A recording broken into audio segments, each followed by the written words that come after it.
नमस्कार, मैं पूजा। बिहार न्यूज में आपका स्वागत है। खबरों की ओर बढ़ने से पहले एक नजर आज की सुर्खियों पर। बिहार में नई सरकार का गठन, सम्राट चौधरी बने 24वें मुख्यमंत्री। उप मुख्यमंत्री के रूप में विजय कुमार चौधरी और विजेंद्र प्रसाद यादव ने भी ली शपथ। बिहार में बीएड प्रवेश परीक्षा 2026 को लेकर बड़ा बदलाव, अभ्यर्थियों को 10 कॉलेज चुनने का मिलेगा मौका। मेरिट लिस्ट और ऑनलाइन प्रक्रिया पूरी तरह से होगी पारदर्शी। बिहार में गैस आपूर्ति व्यवस्था को लेकर बड़ा फैसला, 38 जिलों में गैस आपूर्ति की जिम्मेदारी 6 कंपनियों को मिली। पीएनजी और एलपीजी सप्लाई सुधार पर सरकार ने उठाए सख्त कदम। बिहार के लिए ऐतिहासिक पल, पहली बार हॉकी नेशनल कैंप में राज्य के 4 खिलाड़ियों का हुआ चयन, भविष्य में खिलाड़ियों को मिलेगी प्रेरणा। आईपीएल 2026 में सीएसके ने केकेआर को 32 रनों से हराया। संजू सैमसन ने धोनी का विकेट कीपिंग रिकॉर्ड तोड़कर रचा इतिहास। 192 रन के लक्ष्य के जवाब में केकेआर 160 पर सिमटी। चलिए अब बढ़ते हैं शाम तक की बड़ी खबरों की ओर विस्तार से। सम्राट चौधरी बने बिहार के 24वें मुख्यमंत्री। बिहार में नई सरकार का गठन हो गया है, जहां भारतीय जनता पार्टी के नेता सम्राट चौधरी ने मुख्यमंत्री पद की शपथ ली और वे राज्य के 24वें मुख्यमंत्री बन गए। पटना के लोक भवन में आयोजित समारोह में राज्यपाल ने उन्हें शपथ दिलाई। जदयू के विजेंद्र प्रसाद यादव और विजय कुमार चौधरी ने उप मुख्यमंत्री पद की शपथ ली। शपथ से पहले सम्राट चौधरी ने मंदिर में पूजा कर आशीर्वाद लिया। समारोह में कई बड़े एनडीए नेता मौजूद रहे। सम्राट ने कहा कि वे नीतीश कुमार के विकास मॉडल को आगे बढ़ाएंगे और समृद्ध बिहार का लक्ष्य पूरा करेंगे। बिहार बीएड परीक्षा में अभ्यर्थियों को मिलेगा 10 कॉलेज चुनने का मौका।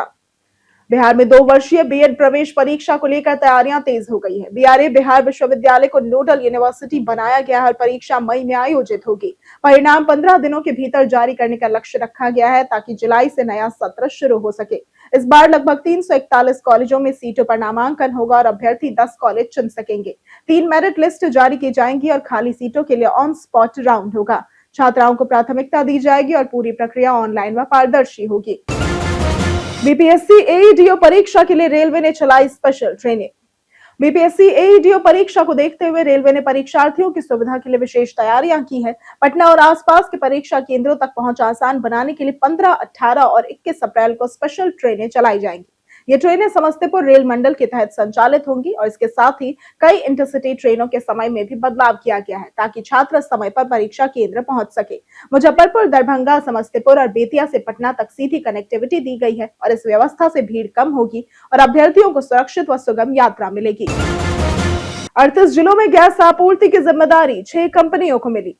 बिहार में गैस आपूर्ति व्यवस्था को लेकर मुख्य सचिव प्रत्यय अमृत की अध्यक्षता में समीक्षा बैठक आयोजित हुई, जिसमें पीएनजी और एलपीजी आपूर्ति पर विस्तार से चर्चा की गई। राज्य के 38 जिलों में गैस वितरण की जिम्मेदारी 6 कंपनियों को दी गई है। पीएनजी कनेक्शन तेजी से बढ़ रहा है और लक्ष्य 9 से 12,000 कनेक्शन प्रति माह का है।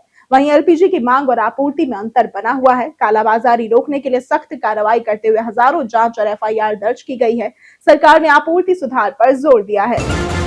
मुंगेर ने रचा इतिहास, 3री बार मिला मुख्यमंत्री का पद। बिहार की राजनीति में आज सत्ता का नया अध्याय शुरू हुआ, जब सम्राट चौधरी ने मुख्यमंत्री पद की शपथ लेकर राज्य की कमान संभाली। लोक भवन में हुए इस ऐतिहासिक समारोह को बिहार की सियासत में बड़े बदलाव के रूप में देखा जा रहा है। उनकी ताजपोशी के साथ मुंगेर जिले ने एक अनोखा इतिहास रच दिया, क्योंकि ये 3री बार है जब इसी क्षेत्र से कोई नेता मुख्यमंत्री बना है। इस बदलाव ने बिहार की राजनीतिक धारा को नया मोड़ दिया है, जहाँ पुराने इतिहास के साथ एक नए युग की शुरुआत मानी जा रही है। इंडिगो की समर गेटवे सेल में यात्रियों को मिलेगा डिस्काउंट। इंडिगो ने यात्रियों के लिए समर गेटवे सेल की घोषणा की है, जो 17 अप्रैल तक चलेगी। इस ऑफर में घरेलू और अंतर्राष्ट्रीय उड़ानों पर बेस फेयर में छूट, सीट चयन, फास्ट बोर्डिंग और अतिरिक्त बैगेज पर विशेष डिस्काउंट दिया जा रहा है। यात्रा अवधि 1 जुलाई से 9 अक्टूबर तक होगी और इसके साथ ही इंडिगो ने पटना पुणे के बीच नई सीधी उड़ान सेवा शुरू करने का ऐलान किया है, जो 1 मई से सप्ताह में 3 दिन चलेगी। इससे बिहार और महाराष्ट्र के बीच यात्रियों, खासकर छात्रों और व्यवसायियों को बड़ी सुविधा मिलेगी। बिहार हज यात्रियों का फ्लाइट शेड्यूल जारी, 2552 लोग होंगे रवाना। बिहार के 2552 हज यात्रियों का फ्लाइट शेड्यूल जारी कर दिया गया है, जिनकी रवानगी 18 अप्रैल से 21 मई के बीच 8 एयरपोर्ट से होगी। पहला जत्था 18 अप्रैल को कोलकाता, दिल्ली और मुंबई से रवाना होगा और इस बार गया जी एयरपोर्ट से कोई उड़ान नहीं होगी। 1698 यात्री मदीना और 854 जिद्दा जाएंगे। हज यात्रा 40 से 42 दिनों की होगी और खास बात यह है कि 20 साल में पहली बार बिना हज कमेटी के ऑपरेशन हो रहा है। पाकिस्तान एयर स्पेस बंद होने के कारण उड़ान का समय भी बढ़कर 7 घंटे से अधिक हो गया है। वैशाली में निफ्टम बनेगा बिहार के विकास का गेम चेंजर। केंद्रीय मंत्री चिराग पासवान ने वैशाली जिले के राजापाकर औद्योगिक क्षेत्र का दौरा कर प्रस्तावित निफ्टम संस्थान की प्रगति का जायजा लिया। ये संस्थान बिहार के खाद्य प्रसंस्करण क्षेत्र को मजबूत करने और किसानों व युवाओं के लिए बड़ा अवसर देने वाला माना जा रहा है। निफ्टम से कृषि उत्पादों में मूल्य संवर्धन, नवाचार और उद्यमिता को बढ़ावा मिलेगा। भूमि अधिग्रहण प्रक्रिया अंतिम चरण में है और जल्द ही काम शुरू होने की उम्मीद है। अधिकारियों ने परियोजना को समय पर पूरा करने पर जोर दिया और यह संस्थान रोजगार सृजन और बिहार के कृषि आधारित विकास को नई दिशा देगा। बिहार के 4 खिलाड़ियों का हॉकी नेशनल कैंप में हुआ ऐतिहासिक चयन। हॉकी के राष्ट्रीय कैंप में पहली बार बिहार के 4 खिलाड़ियों का चयन हुआ है, जिसमें 2 लड़के और 2 लड़कियां शामिल हैं। चयनित खिलाड़ियों में सावन कुमार, अभय शाह, शिवानी और रूपम का नाम शामिल है। इससे पहले बिहार के प्रशिक्षण केंद्रों से खिलाड़ी कैंप में शामिल हुए थे, लेकिन वे अन्य राज्यों का प्रतिनिधित्व करते थे। ये पहली बार है जब शुद्ध रूप से बिहार के खिलाड़ियों ने ये उपलब्धि हासिल की है। खेल विशेषज्ञ इसे राज्य में हॉकी के बेहतर होते बुनियादी ढांचे और प्रशिक्षण का परिणाम मान रहे हैं, जिससे भविष्य में और खिलाड़ियों को प्रेरणा मिल सकती है। भारतीय रेलवे शुरू करेगी पटना अहमदाबाद अमृत भारत एक्सप्रेस सेवा। भारतीय रेलवे ने यात्रियों की सुविधा को ध्यान में रखते हुए पटना अहमदाबाद विशेष ट्रेन को नियमित करते हुए अमृत भारत एक्सप्रेस के रूप में शुरू करने की घोषणा की है।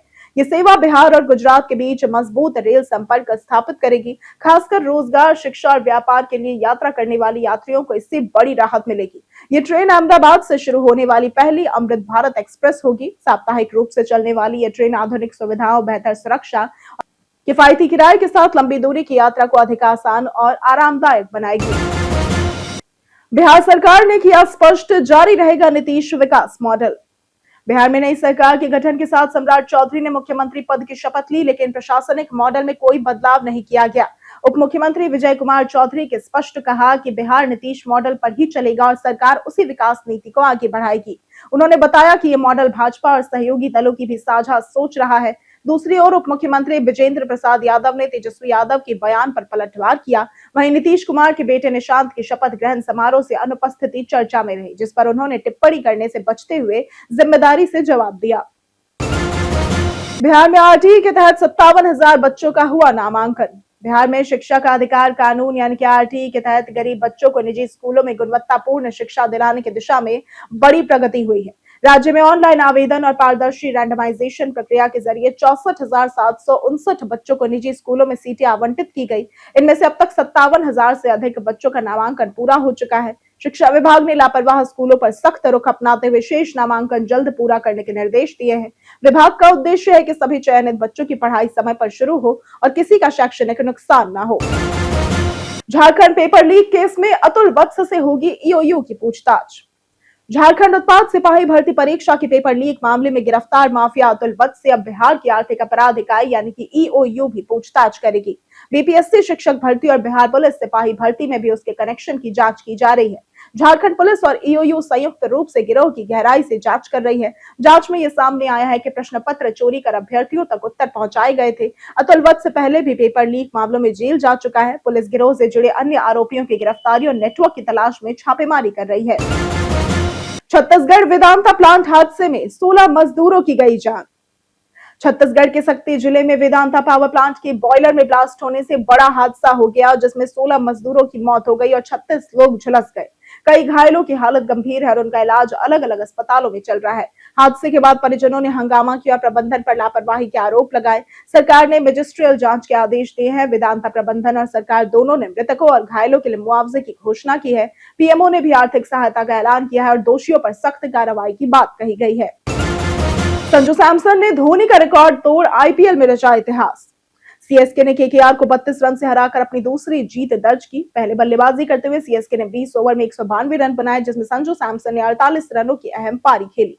जवाब में केकेआर 160 रन ही बना सकी। गेंदबाजी में नूर अहमद ने 4 ओवर में 23 रन देकर 3 विकेट चटकाए। इस मैच में संजू सैमसन ने आईपीएल में बड़ा इतिहास रचते हुए एमएस धोनी का रिकॉर्ड तोड़ दिया। वे अब विकेट कीपर के तौर पर टीम के लिए सबसे ज्यादा बार सर्वाधिक स्कोर बनाने वाले खिलाड़ी बन गए हैं। बीते दिन हमारे द्वारा पूछे गए सवाल का जवाब आप लोगों में से बहुत लोगों ने हमारे कमेंट सेक्शन में लिख कर दिया है। जिन्होंने हमारे द्वारा पूछे गए सवाल का जवाब दिया है उनके नाम है रंजय तिवारी, ओमकार सिंह, अमित पासवान, संजीव कुमार, कौशलेंद्र कुमार, संजय कुमार, हरेंद्र सिंह, सनोज कुमार, अनवर करीम खान, देवेंद्र कुमार, नौशाद रजा, नरेंद्र कुमार सिन्हा, शिव कुमार, कामेश्वर सिंह, राम कुमार, रंजीत मिश्रा, लक्ष्मी मेहता, पारस सिंकू, अमित कुमार, श्रवण कुमार, रोहित कुमार, जितेंद्र ठाकुर, राजेश कुमार शर्मा, बाबूलाल मरांडी और दीपक कुमार। इसी के साथ बढ़ते हैं आज के सवाल की ओर। आज का सवाल है, क्या शिक्षा व्यवस्था में सुधार की जरूरत सबसे ज्यादा है? आप अपना जवाब हमें हमारे कमेंट सेक्शन में लिखकर जरूर बताएं। आज के लिए सिर्फ इतना ही। बिहार की तमाम खबरों के साथ बने रहने के लिए देखते रहें बिहारी न्यूज। और साथ ही अगर आप यूट्यूब चैनल पर देख रहे हैं तो चैनल को सब्सक्राइब करें, और अगर आप फेसबुक पेज पर देख रहे हैं तो लाइक और फॉलो जरूर करें।